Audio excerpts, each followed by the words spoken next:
the Honorable Charles Ramson, Jr.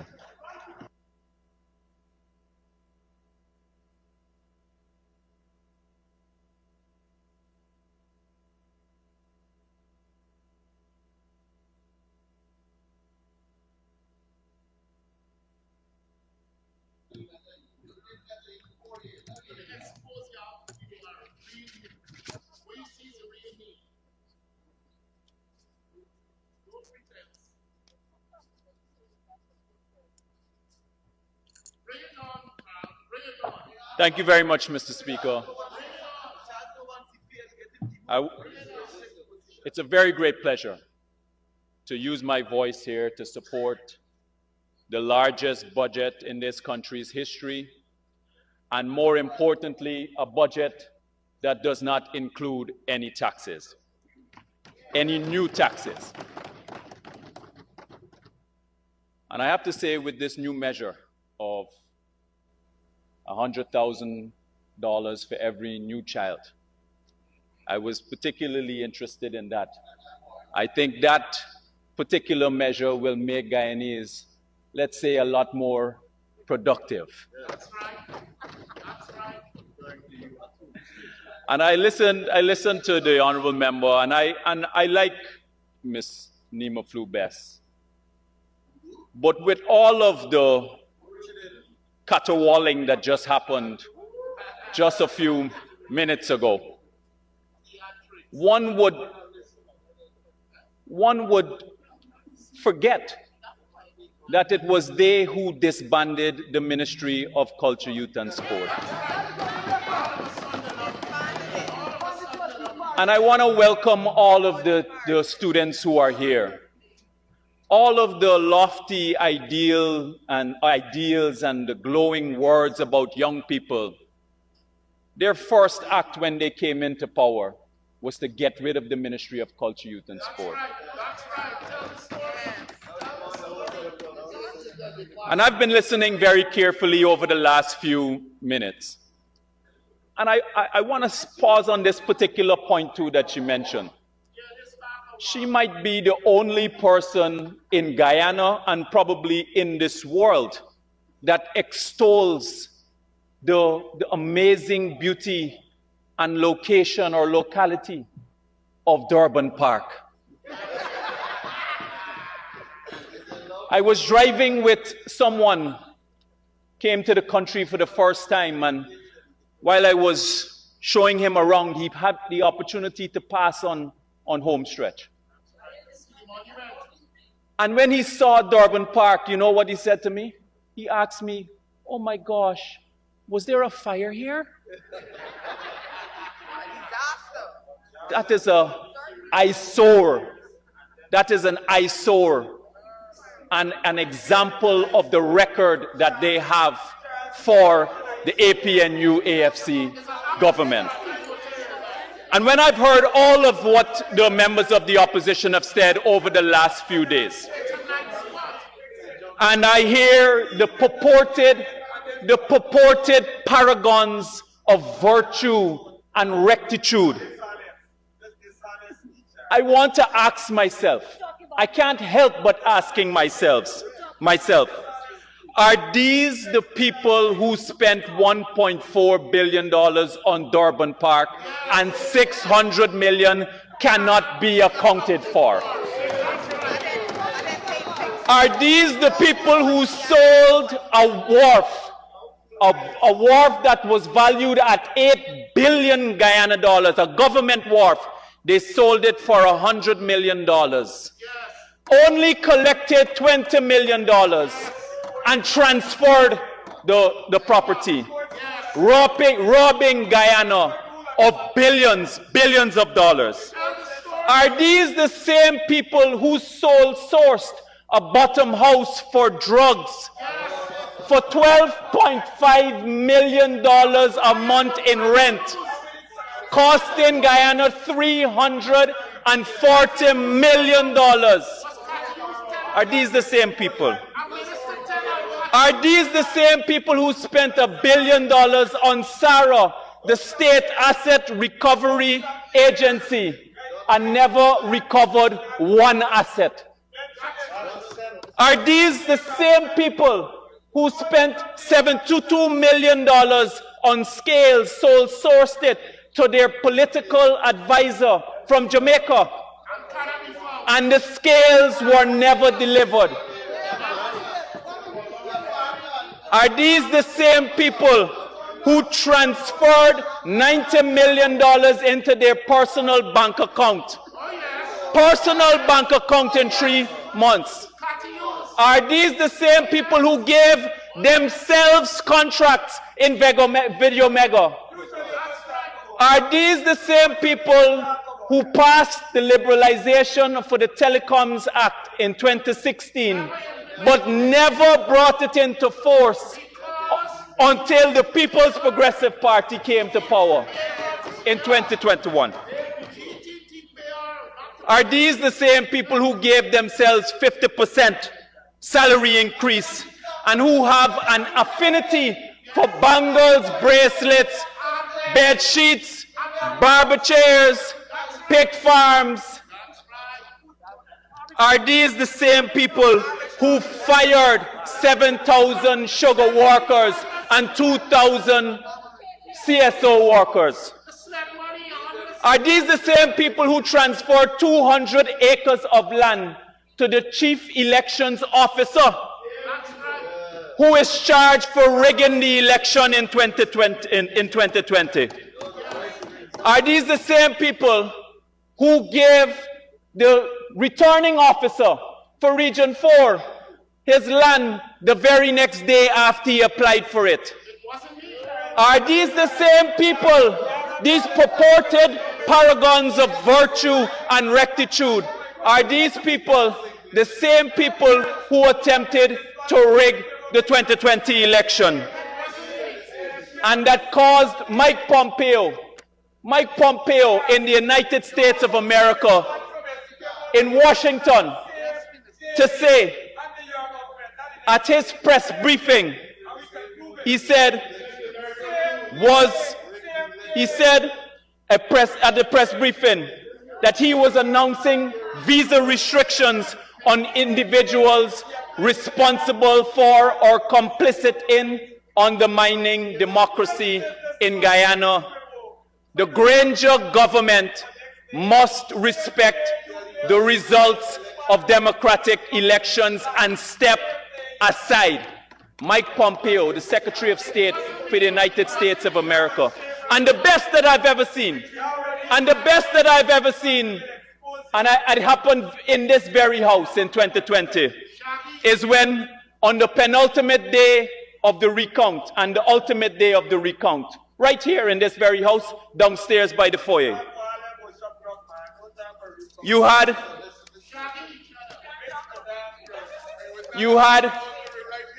the same people who gathered around in a circle and held hands and prayed that the recount would show that the APNU AFC won the election.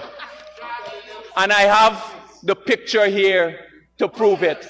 These are the same people.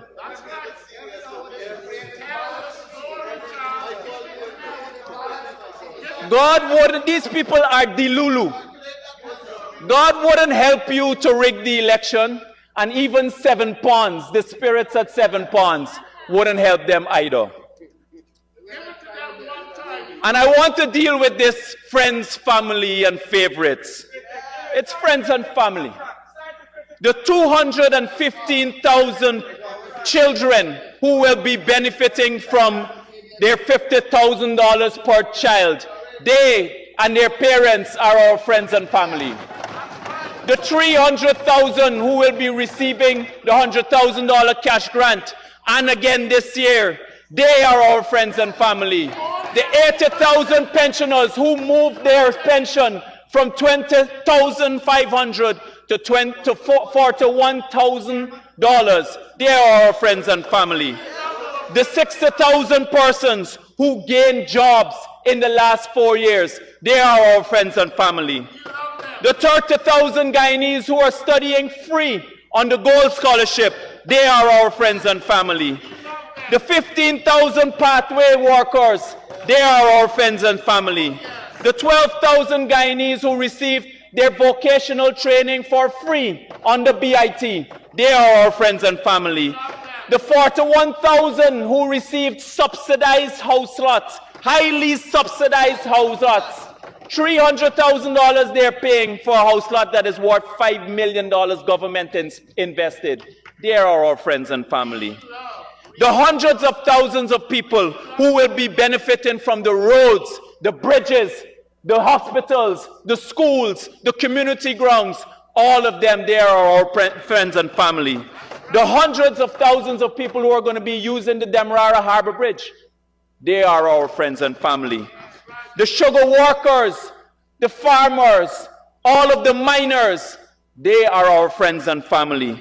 The tens of thousands of people who took out mortgages, $164 billion in mortgages in the last 4 years alone, they are our friends and family.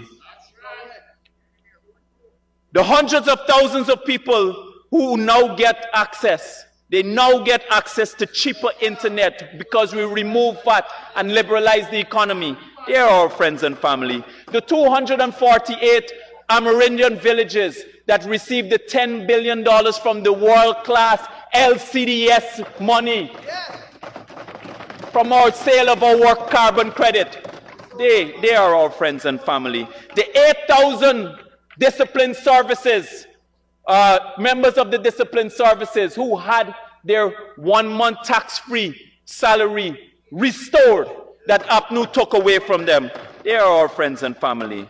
Mr. Speaker, I could keep going on. This is the one Guyana family that President Ali and the People's Progressive Party is building. And so when we say we will win the next election, it's based on those numbers. It's simple math. I know they have difficulties with math on that side. Simple math. And so when we hear about the criticism of this budget and this government, and without first listing the stellar achievements, it reminds me of the Yiddish saying, to a worm in horseradish, the world is horseradish. Don't stifle your conscience. Don't stifle your conscience. These policies, programs, and projects have benefited all Guyanese.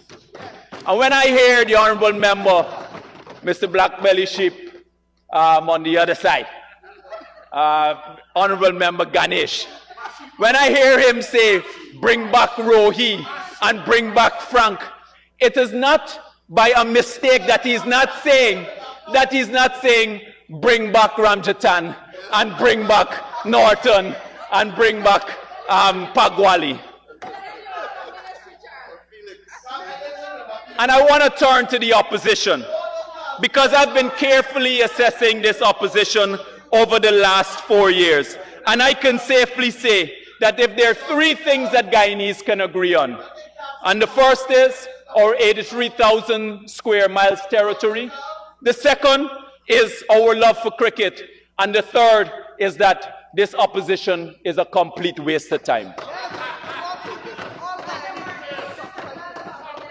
The fact is that this opposition could have done so much more. They wasted 4 years. Many of them don't even attend Parliament regularly. They don't come on time. They don't make presentations. And when they attend, they leave early. They don't go through their work and ask questions. Mr. Speaker. They don't even vote. Honorable Minister, I have the Honorable Member, Mr. Mahipal, on his feet.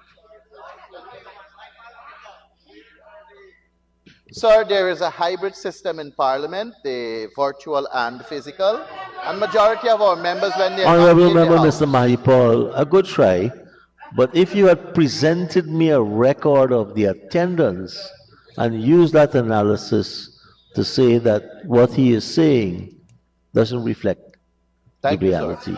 Go ahead, Honorable Minister.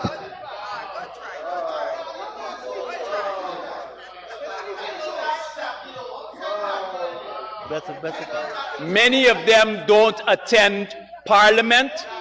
Many of them don't come on time.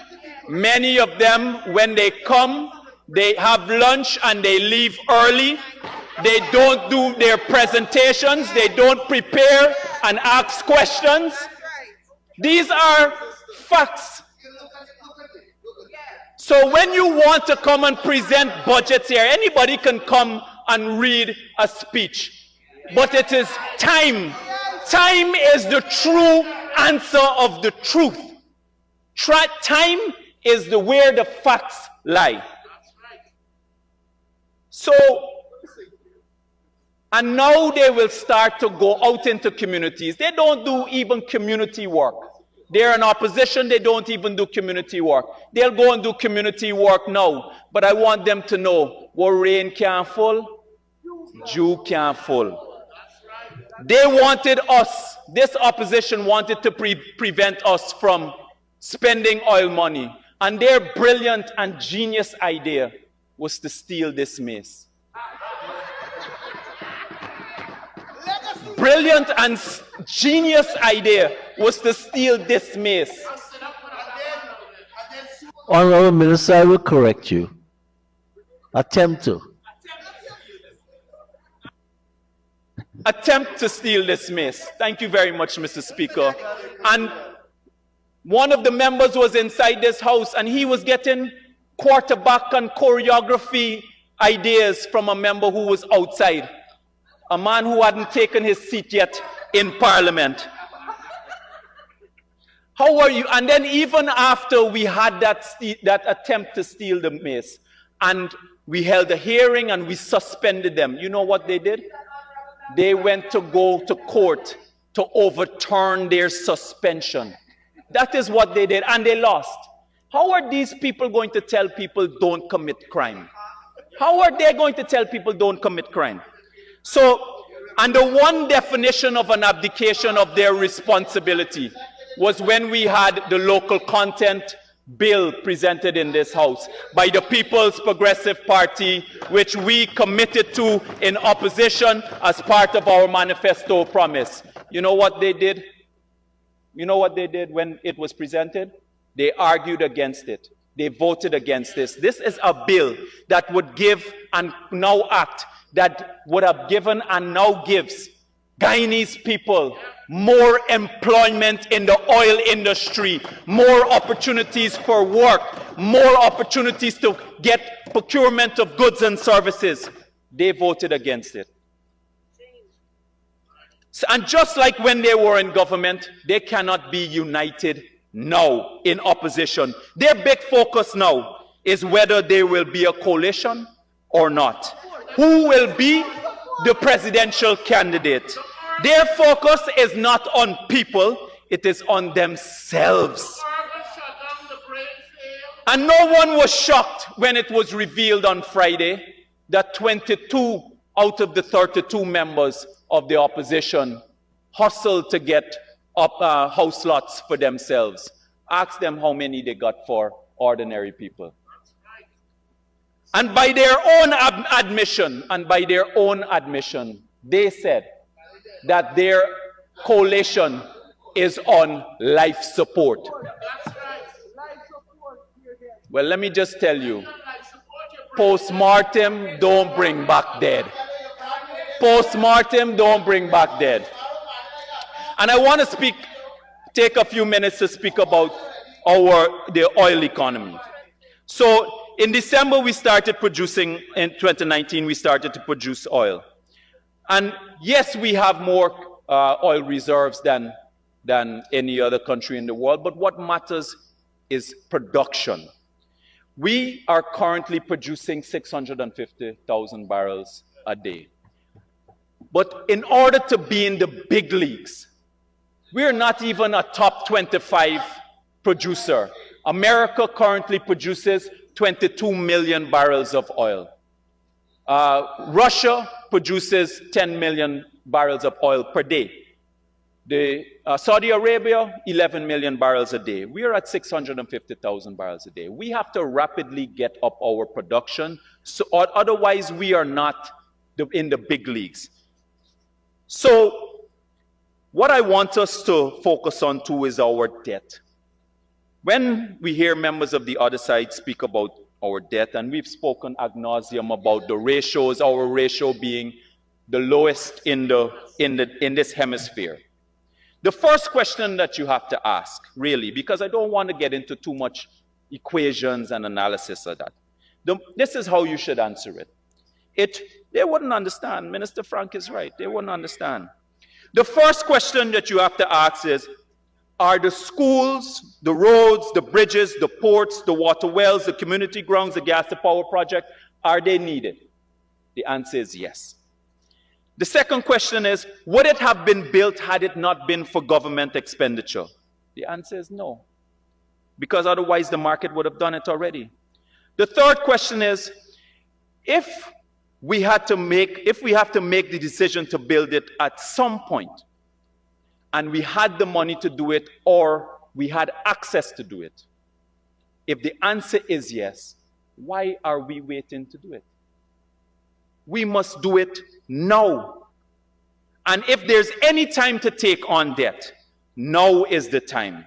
Because even when oil prices decline, and they will decline at some point in the future, the fact is you have more projects coming on stream by 2030, at least 4 more.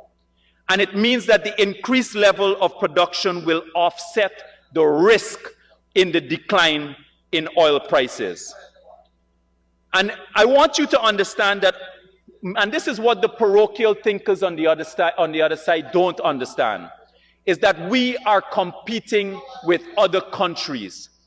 Countries like the United States, on their airport alone, they're making a renovation investment of 18 billion US. And that's why it's important for us to double down now and make our infrastructure more improved and modernized so that we can build for the future. Other countries are getting it, but they are not. Mr. Speaker, I'd like to speak more about the Ministry of Culture, Youth and Sport. And I'd like to take the opportunity to welcome my brother, Suresh Singh, the Director of Youth. Another hard-working young person that the People's Progressive Party has promoted. And I also want to say that I explained how this APNU AFC abandoned and betrayed young people by disbanding the Ministry of Culture Youth when they came in.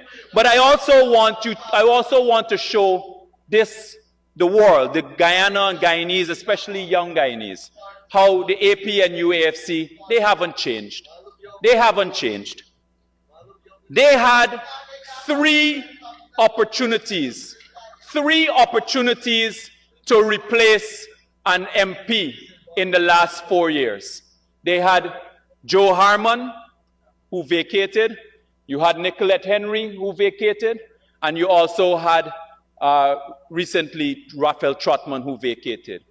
In all 3 instances, they replaced those persons with old persons. Persons who are in their 60s and 70s. Not a single young person was chosen in the 3.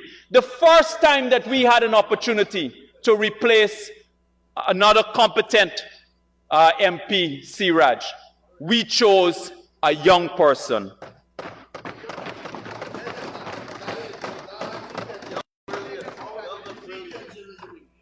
And I also want to say that it is no different as what happened in their internal elections. Both APNU and AFC, they had opportunities to elect young leaders too. And both of them didn't. They elected old leaders. The Ministry of Culture, Youth and Sport, Mr. Speaker, has been restored to its rightful space at the level of the cabinet, and it has been transformed in the last 4 years. And I want to start off particularly with culture this time, because in one of the examination of the estimates that we had here in 2023. I had the privilege of being interrogated by some of the honorable members, and I want to share to this honorable House, as I announced then, that the Institute of Creative Arts, which was started and conceptualized under Minister Frank, under the People's Progressive Party, I announced then that it would be registered with the National Accreditation Council. And I want to read what the Honorable Member, Ms. Natasha Singh Lewis, when I made the commitment that it would be registered with the National Accreditation Council. Robson, give me a minute. Here is what Ms. Natasha Singh Lewis said in the Parliament, coming from the Hansard. She said, the Institute of Creative Arts has to first be registered with the National Accreditation Council. That is a pre-qualification for accreditation. The National Accreditation Council does not do institutional accreditations. It does program accreditations at this moment. The ICA could not have been registered all this time because there is no legislation in place that established the ICA. So, Ms. Natasha Singh Lewis advised, as she sat in the Green office in the same building at the Ministry of Culture, Youth and Sport, which I have to say during that time there was an unhealthy obsession with the colors green and yellow. Everything was being painted green and yellow. Some people even painting their house green and yellow. We were able to get, and I told this House that, and advised that we didn't need a legislation to get the Institute registered.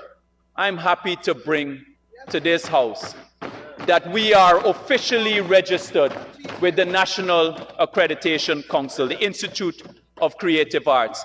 The APNU came in, had a brilliant concept, which is a tertiary level creative arts academy for persons who are involved in dance and drama and creative writing and music, etc. And in those 5 years, they did nothing. They did nothing to advance the registration of the Institute. So I'm extremely pleased, Mr. Speaker, to announce to this Parliament that we achieved what the Honourable Member said that we could not do. And I'm also would like to say that I've learned over time that many persons who say that they can't and many persons who say that they can are oftentimes both correct. Ms. Natasha Singh Lewis, who was advising the department back then, Honourable Member, this is a situation of where they did not know and they did not know that they did not know. The ministry participated in and held over 60 events last year, and there are only 52 weeks in a year. 26 were held in other countries. We held the Literary Arts Festival, the Dancehall Monarch, which was new, and it's now the most popular entry in now the Mashramani entries for song competitions. We held our independence in Region 10. We had, after losing one of our cultural icons, Dave Martin, we held a fitting tribute for him last year. We invested in training for songwriters and stagecraft performance and music production, the business of music, audio engineering, music trending and as a result, I want to say that now our artists, our performers, our musicians, their music is now trending in the Caribbean.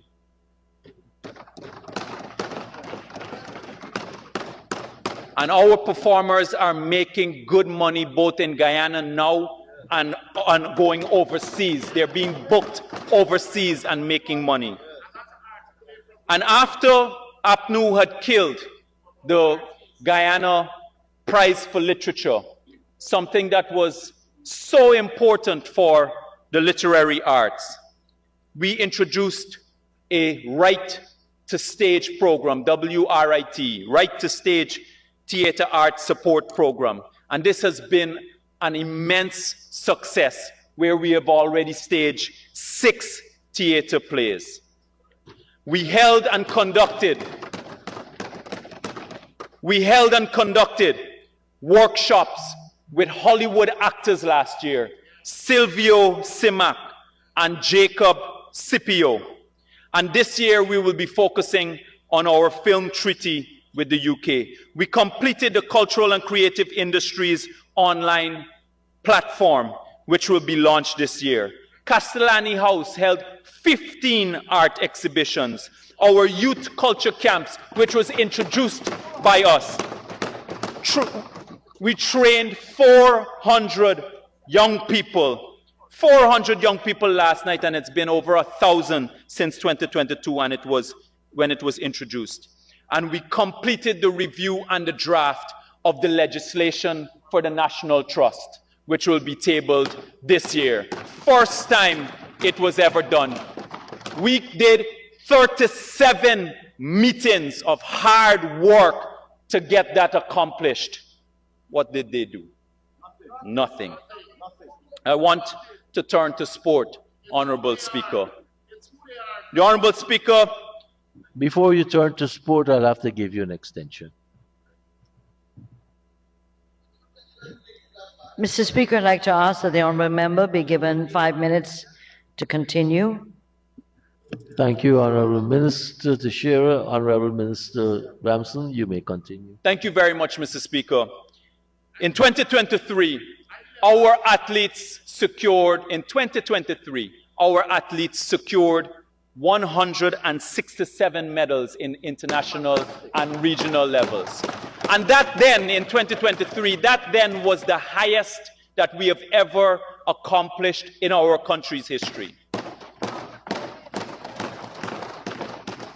I am happy to announce in 2024, Guyana secured 534 medals in international and regional championships. 300%. In 2023, Guyana we participated in 51 international and regional tournaments, spending millions of dollars, 51 international and regional tournaments. In 2024, that then was the highest in 2023. In 2024, it was 102. 102, spending millions and millions of dollars every single time our athletes leave these shores. In 2023, Guyana held 15 international sporting events. 15. In 2024, it was 29, an increase of 93%, bringing millions and millions of US dollars into our economy. We introduced and held, we held, some of them included, the CPL, the Cricket World Cup. The Cricket World Cup successfully held and hosted right here in Guyana. We introduced for the first time the Global Super League that many of our neighbors are excited about but are also looking at us with an envious eye. We also had CONCACAF qualifiers, the Caribbean Cycling Championships, which hasn't been held since 2001. Since 2001, Minister Gale would have been the minister during that time. The Caribbean bodybuilding, it was held for the first time since 2004, when Minister Frank was minister then. Casa, squash, motor racing. Countries that refused or were unable to host, we worked with those international organizations and local sports associations who have all supported this budget. We've worked with them to make these tournaments a success and make it beneficial to the country. And it shows the strong relationship and the benefit that we have with the Sports Commission and also the sports associations. And I also want to say it also shows the benefit of the National Sports Academy, which we introduced for the first time in 2022. And last year we had international coaches and athletes come to participate in our elite training program. Our athletes have now signed with major shoe deal companies for contracts for their promotion and are now being scouted. Some have already secured scholarships in the United States and other places in the world because of their athletic performance. And some of them are being scouted right now as we speak, touring many of the universities so that they can make their decision about which university to attend. And I also want to announce this year that we will be having a gold medal Olympic and world champion who will be doing one of our elite training programs with our athletes in this country. In the last 4 years, the governance of sports associations saw major changes in their leadership. And this is something that I'm extremely proud about, because this is for years we've been asking for the governance to improve, and the change of leadership has caused that. Mr. Speaker, I want to say this about our community grounds, because our members are speaking about community grounds. That when the APNU AFC came to government, they cut expenditure on community grounds.